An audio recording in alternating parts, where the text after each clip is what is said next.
মায়ের কাণ্ড দেখে চমকে গেল রাই। সম্পূর্ণ জানতে ভিডিওটিতে একটি লাইক করে প্রথম থেকেই দেখতে থাকো। গল্পের শুরুতেই দেখা যায় রাই তো সৌর্যর সাথে কথা বলতে সৌর্যদের বাড়িতে চলে গেছে। সৌর্য তখন বলে, কি ব্যাপার বলো তো রাই, তুমি এখানে কি নীলুর ব্যাপারে কথা বলতে এসেছো? শোনো, তোমাকে একটা কথা বলি, নীলুর ব্যাপারে আমি কোনো কথা তোমার সাথে বলবো না। আমি আগেও এই বিষয়ে তোমাকে বলেছি আর আজকেও বলছি, আমি নীলুকে আর সহ্য করতে পারছি না। আমি নীলুকে হেট করি, অনেক বেশি হেট করি। ওর সাথে আমি সংসার করব না। সুচিস্মিতা বলে, রাই তোমাকে যখন বারবার করে বারণ করছে সৌর্য, তাহলে সেই একই বিষয়ে এখানে কথা বলতে কেন এসেছো? রাই তখন বলে, না আমি সেই বিষয়ে কথা বলতে এখানে আসিনি, আমি এসেছি সম্পূর্ণ অন্য একটা বিষয়ে কথা বলতে। সৌর্য তোমার সাথে আমি আলাদাভাবে কথা বলতে চাই, তুমি প্লিজ একবার ভেতরে চলো। সৌর্য তখন বলে, না আমি কেন ভেতরে যাব? তোমার যা বলার তুমি সবার সামনেই বলো। ডোরা তখন বলে, সবে বিয়ে করে আসলে তার মধ্যেই সৌর্যর সাথে আলাদা করে কথা বলতে চাইছো?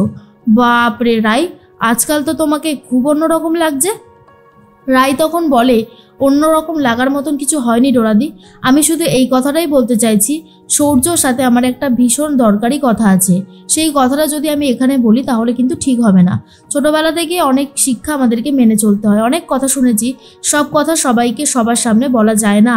সেজন্যই আমি সৌর্যর সাথে আলাদা বিষয়ে কথা বলতে চাইছিলাম, কিন্তু সৌর্য যখন কথাটা শুনতে চাইছেই না, তখন আমাকে বাধ্য হয়ে এখানেই দেখাতে হবে লজ্জার মাথা খেয়ে। আর কি বলবো।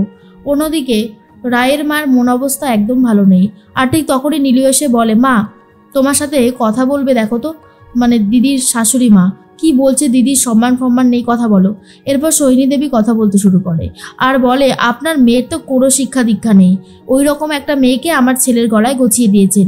কি ভেবেছিলেন যে আমার ছেলে ওই মেয়ের সাথে সুখে সংসার করবে? ফুলশয্যা রাতেই সমস্ত সংসারের স্বপ্ন ভেঙে গেছে। কেন জানেন? আপনার মেয়ে তো ফিরে গেছে বাড়িতে, আপনাকে বলেছে ও কেন ওই বাড়িতে ফিরে গেছে? তখনই নন্দিতা বলে, না আমি সত্যি জানি না, ওকে আমি বারবার জিজ্ঞেস করেছিলাম, কিন্তু ও কোনো কথাই বলতে চায়নি যে ও কেন ফিরে এসেছে। কিন্তু কেন ফিরে এসেছে মানে আপনি কি জানেন? তখনই বলে, জানি তো, আপনার মেয়ে একটা ক্যারেক্টারলেস মেয়ে। ও সৌর্যর সাথে ছিল অনেক ঘনিষ্ঠভাবে। যতই হোক, আমার কথাগুলো বলতে খুব গায়ে বাজছে। আর তারপরে নাকি ও অনির্বাণকে ঠকাচ্ছিল, অনির্বাণ হাতে নাতে ধরেছে। আর ছবিগুলো আপনি পারলে একবার দেখবেন, বুঝতে পারবেন আপনার মেয়ের ক্যারেক্টার ঠিক কতটা ঢিলা আছে। অন্যদিকে সৌর্য বলে, কি বলছো বলো। রাই তখন বলে, কেন করলে আমার সাথে এমনটা? কেন পাঠালে ওইসব নোংরা নোংরা ছবি? তুমি তো জানো যে ওরকম আমাদের মধ্যে কিছুই হয়নি। তোমার অনেস্টি, তোমার সততা, তোমার বিশ্বাস আমার ভালো লেগেছিল। আমার প্রতি তুমি অনেক বেশি কনসার্ন ছিলে, ভালোবাসতে আমাকে। কিন্তু তুমি যেটা করলে সেটা ঠিক করলে না। তুমি আমাকে এভাবে ক্যারেক্টারলেস বানিয়ে দিলে সৌর্য। সৌর্য বলে, কি বলছো তুমি? তখনই বৌমণি বলে, তুমি ফুলশয্যার রাতে এডিট করা কিছু অশ্লীল ছবি তুমি ওকে পাঠাওনি? সৌর্য তখন বলে, কোন অশ্লীল ছবিগুলো? কি সব বলছো বৌমণি, আমি কিচ্ছু বুঝতে পারছি না। কোন ছবিগুলো দেখি? এরপর রাই সেই ছবিগুলো দেখাতেই সুচিস্মিতা দেখে ভয় পেয়ে যায়, বলে, ছি ছি ছি ছি, এসব আমার সৌর্য কখনো করবে না। ওকে আমি জন্ম দিয়েছি, ওকে আমি চিনি না? রাই তুমি কি ভাবছো এই সমস্ত মিথ্যে দোষারোপ করবে? এটা কিন্তু ঠিক না। সৌর্য এরকম কিছু করেনি, আমি ওর মা হয়ে তোমাকে বলছি। এরপরেই তখনই ডোরা বলে, তাহলে এটা কে করলো বলুন তো মা? কে আমাদের সৌর্যকে এইভাবে ফাঁসাতে চাইছে? রাই তখন বলে, সেটা তো আমিও জানতে চাই, কে আমাকে এইভাবে ঠকাচ্ছে। আমারও জানাটা খুব দরকার, কারণ এভাবে তো আর চলে না। আমাকে তো সর্বসমক্ষে ছোট করে দিয়েছে সে। যতক্ষণ না আমি জানতে পারছি ততক্ষণ আমি ছাড়বো না। সৌর্য বলে, বিশ্বাস করো আমি এসবের মধ্যে নেই। আমি বরাবরই চেয়েছিলাম তুমি ভালো থাকো, তুমি সুখে থাকো, সেই জন্যই তোমার বিয়েতে গিয়ে পার্টিসিপেট করেছিলাম। কিন্তু এখন যেটা দেখছি সেটা তো খুবই ভুল। এসবের মধ্যে আমি নেই রাই, তুমি আমার কথাটা একবার বিশ্বাস করো। বৌমণি তখন বলে, জানি না কে আছে, তবে সেই সত্যিটা আমরা ঠিক খুঁজে বার করব। এর মধ্যেই সোহিনী দেবীর কাছ থেকে সমস্ত সত্যিটা শোনার পর রায়ের মার অবস্থা খুবই খারাপ হয়ে যায়। রায়ের মা তখন বলে, আমি ভাবতে পারছি না আমার মেয়েটা কি করে এতটা অসভ্যতামি করতে পারলো। নীলু তখন বলে, তুমি তো চিরকালই দিদিকে একটু বেশি ভরসা আর ভালোবাসা দিয়ে এসেছো, আর এখন দেখছো তো দিদির অবস্থা। তাই বলছি দিদিকে আর ভরসা আর বিশ্বাস করো না। ও যা মেয়ে এখন হাড়ে হাড়ে টের পাচ্ছি। এর মধ্যেই অনির্বাণের সাথে কথা বলতে চলে গেছে স্রোত। আর স্রোতের সাথে অনির্বাণ কথা বলতে চাই না আর বলে, দেখো লিটল সিস, তুমি তো অনেক ছোট, এই বিষয়ে অন্তত আমি তোমার সাথে কোনো কথা বলবো না। স্রোত তখন বলে, হ্যাঁ আমি মানছি ছোট, কিন্তু আমি অতটাও ছোট না যে তুমি এই বিষয়টা আমার সাথে কথা বলতে পারবে না। অনির্বাণদা, আমি তোমাকে ভালো ভেবে তোমার প্রতি মানে যে বিশ্বাসটা আমার ছিল সে সব কিছু মেলানোর পর দেখলাম তুমি সেই ছেলে যে আমার দিদিকে ভালো রাখতে পারবে, কিন্তু তুমি আমার দিদিকে এইভাবে অপমান করলে সূর্যদাকে নিয়ে। তুমি বুঝতে পারলে না এইসব সূর্যদার চাল হতে পারে? অনির্বাণদা, তুমি আমার কথাটা শোনো। কিন্তু অনির্বাণ কোনো কথা শুনতে চাই না আর বলে, লিটল সিস, আমি বারবার করেই বলছি যে আমি এসবের মধ্যে নেই, তুমি প্লিজ এসবের কথায় আমাকে টেনো না, আমার ভালো লাগছে না, আমি একটু নিজের মতন করে বাঁচতে চাই।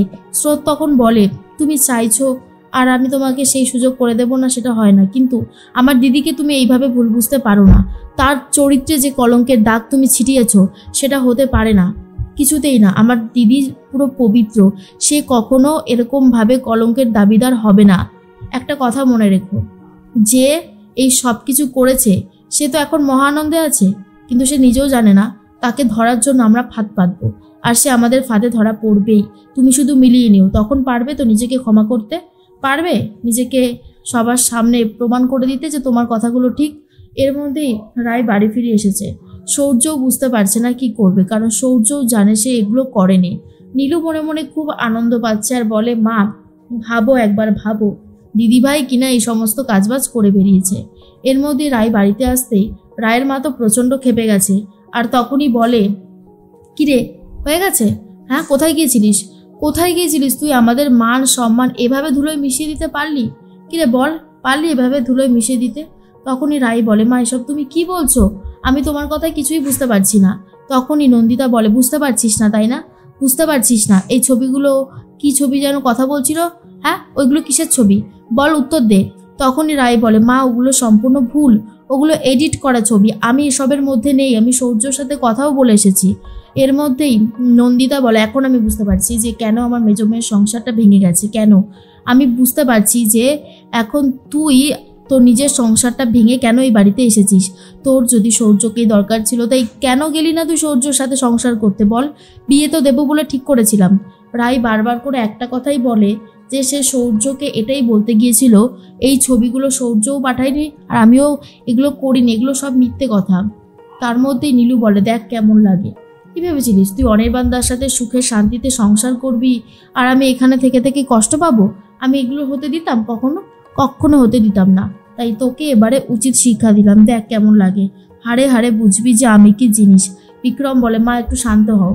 আর তখন নন্দিতা দেবী গায়ে হাত তোলে রাইয়ে চুলের মুঠি ধরতে থাকে। আর তখন বৌমণি বলে, মা বারবার বলছে আপনি যেটা করলেন ঠিক করলেন না, এগুলো কিন্তু সত্যি এডিটিংয়ের ছবি ছিল, আপনি তো বিশ্বাস করলেন না। কি বলবো বলুন, আপনি যেদিন বিশ্বাস করবেন সেদিন কিন্তু অনেকটা দেরি হয়ে যাবে, কথাটা মিলিয়ে নেবেন।